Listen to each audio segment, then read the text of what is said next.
କରିପାରେ ସେଇଟା ଏ ସମାଜ ଜାଣିଛି। ଗୋଟେ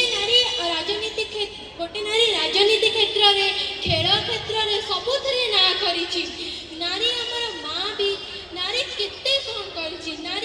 ଗୋଟେ ନାରୀ ଯେତେବେଳେ ଦୁଃଖରେ ଥାଏ ସେ କେବେ ବି କାହାକୁ ଜଣାଏ ନାହିଁ, ସେ ସବୁବେଳେ ଅନ୍ୟମାନଙ୍କୁ ଖୁସିରେ ରଖିବାକୁ ଚାହେଁ, କେବେ ସେ ତାର ନିଜ ଦୁଃଖ କାହା ଆଗରେ ପ୍ରକାଶ କରେ ନାହିଁ। ତ ଏ ସମାଜ ସେଇଟାକୁ ବୁଝିବା ଦରକାର। ସମାଜ ଏଇ ନାରୀ ସଶକ୍ତିକରଣକୁ ଭଲ ଭାବରେ ବୁଝି ନାହିଁ, କିନ୍ତୁ ନାରୀ ହେଉଛି ଗୋଟେ କେତେ ବଡ଼ ଭଲ ନାରୀର ପରିଶ୍ରମ ହେଉଛି, ଆମ ନାରୀ କେତେ ପରିଶ୍ରମ କରୁଛି ସେଇଟା କେବେ ନାରୀ କେତେ ପରିଶ୍ରମ କରୁଛି ସେଇଟା ସମାଜ ବୁଝୁନାହିଁ।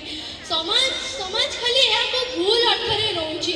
ଗୋଟେ ନାରୀକୁ ସବୁବେଳେ ସ୍ୱାଧୀନତା ଦେବା ଦରକାର।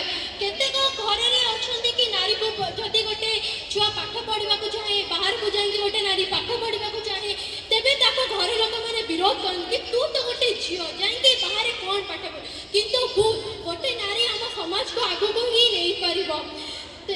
ମୁଁ ଶେଷରେ ଏତିକି କହିବାକୁ ଚାହିଁବି କି ଆମେ ସମସ୍ତେ ମିଶିକି ନାରୀକୁ ସମ୍ପୂର୍ଣ୍ଣ ସ୍ୱାଧୀନତା କରିବା ଏବଂ ଏହି ନାରୀ ସଶକ୍ତିକରଣକୁ ସମାନ